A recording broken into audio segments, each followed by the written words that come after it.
خطاب فرمائیں آپ کی بھرپور تالیوں میں۔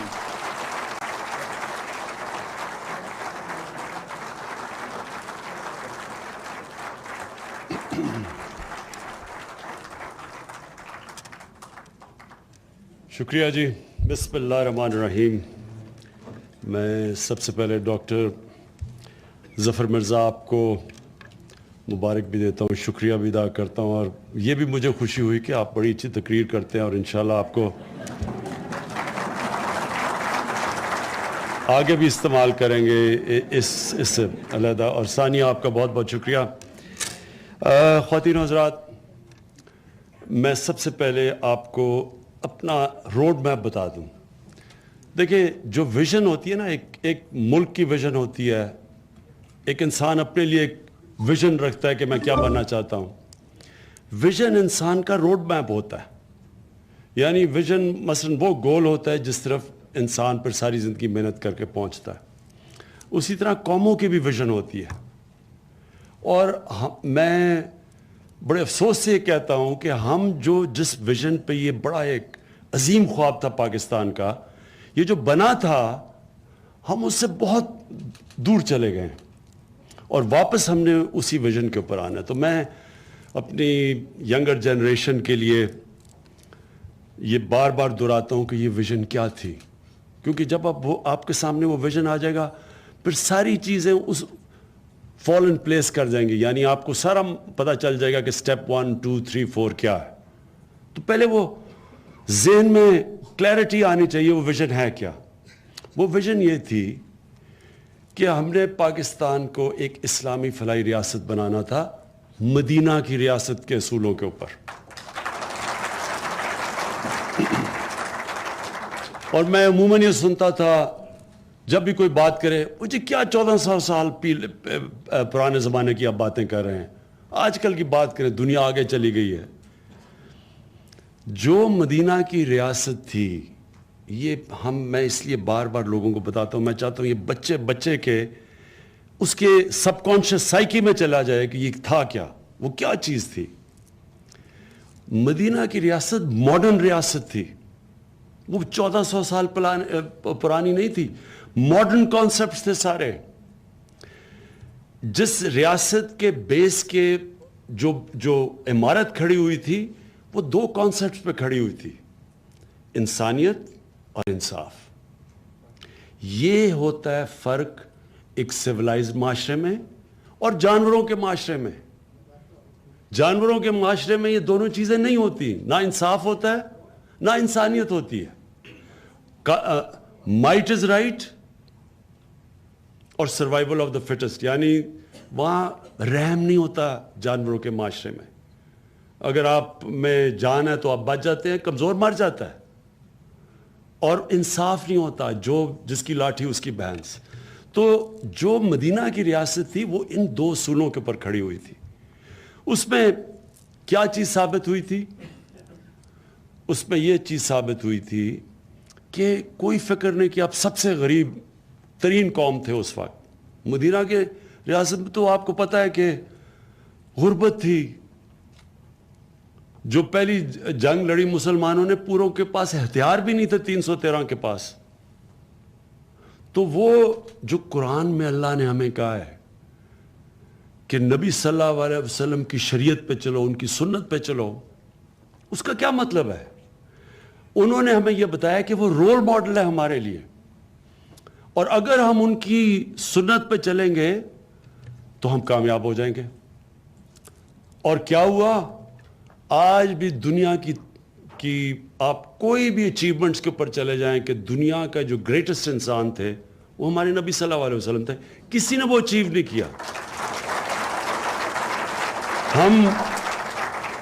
ہم کتابیں پڑھتے ہیں سٹیو جابز کی کہ جی وہ بڑا کامیاب ہوا، بل گیٹس کی وہ بڑا کامیاب ہوا، کتابیں لوگ پڑھتے ہیں کہ جی کیا راز تھا ان کا۔ تو اصل میں تو ان کی جو زندگی تھی، وہ اس لیے قرآن میں ہمیں کہا گیا کہ وہ پڑھو، کیونکہ وہ دنیا کی تاریخ کے سب سے کامیاب انسان تھے۔ ورلڈ کے جو 100 گریٹسٹ مین ہیں، ان پہ نمبر 1 ان کا نام ہے۔ تو کامیاب انسان تھے، اس لیے کہا گیا کہ ان کی زندگی سے سیکھو۔ اور جو مدینہ کی ریاست تھی، وہ انہوں نے اسٹیٹ بنائی تھی، جس اسٹیٹ بنیاد بنی تھی 1000 سال تک مسلمان دنیا کی پریمیئر پاور رہے تھے, امامت کی تھی دنیا کی 1000 سال تک, اس کی بنیاد مدینہ کی ریاست میں تھی. اس لیے ہمیں کہا گیا ہے کہ ان کی شریعت پہ چلو. تو ان کی جب آپ مدینہ کی ریاست کو, انشاءاللہ ہم نے یہ ساری یونیورسٹیز کے اندر بچوں کو پڑھانا ہے, بتانا ہے کہ تھی کیا وہ ریاست, اس کے کون سے اصول تھے, کیونکہ یہ واحد ملک تھا جو بنا تھا اسلام کے نام پہ. تو یہ ہم بہت بڑی غداری کرتے ہیں اپنی ویژن سے کہ جب ہم اس کو پیچھے چھوڑ دیتے ہیں اور ہمارا یہاں کئی سربراہ جی میں پاکستان کو ایشین ٹائیگر بنا دوں گا. ایشین ٹائیگر بنانے کے لیے تو پاکستانی بنا تھا, یا کوئی کہتا ہے میں لاہور کو پیرس بنا دوں گا, یہ ان کی ویژن ہے. ہم بنانا چاہتے ہیں پاکستان کو وہ ریاست جس کے اندر یہ دو چیزیں ہوں, رحم ہو, انسانیت ہو, اور پھر اس میں انصاف ہو, عدل اور انصاف ہو.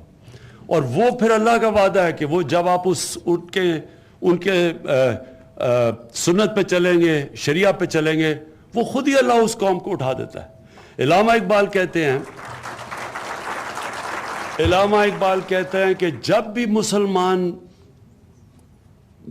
مسلمان تاریخ میں اوپر آئے ہیں تو وہ جب واپس گئے ان اصولوں کے اوپر مدینہ کی ریاست میں وہ اوپر چلے گئے ہیں, اور جب بھی نیچے آئے ہیں ان سے دور ہو گئے. تو یہ جو آج کا پروگرام ہے یہ ہماری ویژن کے مطابق ہے. ہماری یہ ویژن ہے کہ پاکستان کے اندر ایک انسانیت کا نظام ہو, ایک رحم ہو, ہمارے میں احساس ہو کہ ایک انسانی معاشرے میں کئی لوگ اوپر چلے جاتے ہیں, کئیوں کے اللہ نے نہیں صلاحیت دی ہوتی اوپر آنے کی. تو ریاست کی ذمہ داری ہوتی ہے کہ ان کی ہم مدد کریں, ہم ان کو اوپر لے کے ان کے لیے ایک ماحول پیدا کریں کہ ان کی زندگیاں بہتر ہم کریں, ان کو اپرچونٹیز دیں. یہ ہماری ذمہ داری ہوتی ہے. جانوروں کے معاشرے میں تو آپ کو پتہ ہے سروائیول آف دا فٹسٹ ہے, وہاں تو نہیں کوئی پرواہ کرتا, رحم نہیں ہوتا. انسان کے معاشرے میں ہوتا ہے. اور جب انسان کا معاشرہ, جب اس میں رحم ختم ہو جاتا ہے تو وہ صرف عقل مند جانور رہ جاتے ہیں, وہ انسان نہیں ہوتے.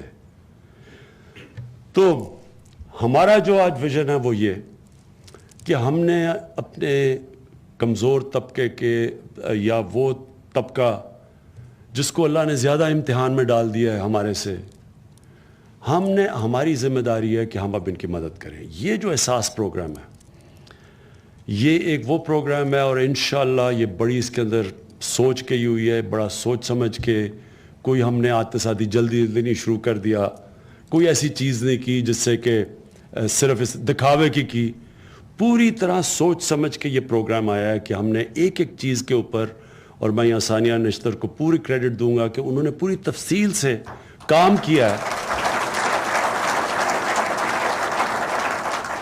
کہ یہ اس کی کوئی لمٹ نہیں ہے کہ یہ ہم کوئی الیکشن آ رہا ہے یا وغیرہ وغیرہ. ہم صرف لانا چاہتے ہیں کہ جو ایک ایسا پروگرام ہو پاکستان کی تاریخ میں پہلی دفعہ, جو جتنے بھی ہمارے ادارے غریبوں کے لیے کام کر رہے ہیں ان سب کو ہم کوآرڈینیٹ کریں, ڈیٹا بیس ان کا گیدر کریں, اور پھر ایک ہی جگہ سے وہ سارے ادارے کام کریں, ڈپلیکیشن نہ ہو. سب کو پتہ ہو کہ ایک آدمی کو 4 دفعہ زکوٰۃ مل رہی ہے, دوسروں کو مل ہی کچھ نہیں رہا. کہ کسی کو بیت المال سے پیسے مل رہے ہیں, اس کو ضرورت ہی نہیں ہے, اور جن کو ضرورت ہے وہ بیچارے. تو یہ ہم نے جو سسٹم لے کے آئیں گے, اس کا ڈیٹا بیس بنے گا, پاکستان میں میپ آؤٹ کریں گے, اور پھر ہم سسٹمیٹکلی کور کریں گے اپنے سارا جو کمزور طبقہ ہے پاکستان میں. اس کے اندر جو سب سے امپورٹنٹ پروگرام ہے وہ ہے ہمارا یہ جو آج ہم لانچ کر رہے ہیں, سہولت کارڈ.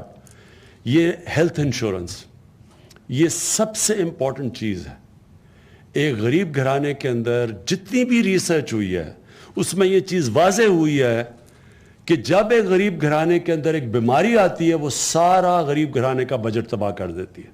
اور وہ ایک ایسی چیز ہوتی ہے جو لوگوں ایک گھرانے کو غربت کی لکیر کے نیچے لے جاتی ہے, قرضے لینے پڑ جاتے ہیں, مقروض ہو جاتے ہیں.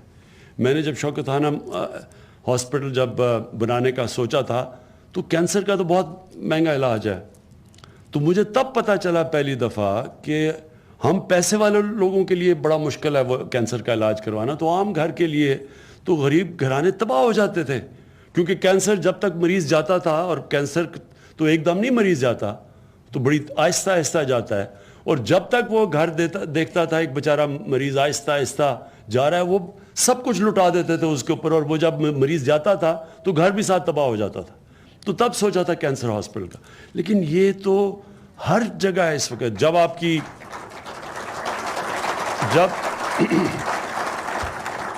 جب ہمارے تقریباً 40% لوگ, تقریباً 25 سے 40% لوگ پاکستان کے وہ غربت کی لکیر کے یا ارد گرد ہیں یا نیچے ہیں, تو ہمارے لیے تو بڑا امپورٹنٹ ہے کہ ہم ان کے لیے کم از کم ہیلتھ انشورنس دیں. اور یہ ہمارا انشاءاللہ ایک ویژن ہے کہ ہم کور کریں گے سب کو ہیلتھ انشورنس سے. سارے جو ہمارے غریب خاندان ہیں, جو کہ جن کے اندر اگر کسی قسم کی بیماری ہو, تو یہ جو ہاسپٹلز انہوں نے مینشن کیے ہیں, کسی بھی پرائیویٹ ہاسپٹل میں بھی وہ جا کے اپنا علاج کروا لیں گے 7,20,000 تک. یہ کم از کم ان کو کمفرٹ ملے گا کہ برے وقت میں ہمارے پاس ایک کارڈ ہے جو کہ ہمیں بچائے گا مشکل وقت سے. اور میں یہ آخر میں صرف یہ بات کہنا چاہتا ہوں کہ یہ جو ہم نے فیصلہ کیا, میں نے فیصلہ کیا ہے, ہر کیبنٹ میٹنگ سے پہلے مجھے ہر منسٹری بتائے گی, ہر میٹنگ میں, ہر ہفتے میٹنگ ہوتی ہے, ہر ہفتے ایک چیز بتائے گی جو وہ منسٹری کرے گی جو عام آدمی کی زندگی بہتر کرے گی. یہ میں اس لیے کہہ رہا ہوں کہ گورنمنٹ کا کام ہوتا ہے, گورنمنٹ کی ذمہ داری ہوتی ہے لوگوں کی زندگی بہتر کرنے کی.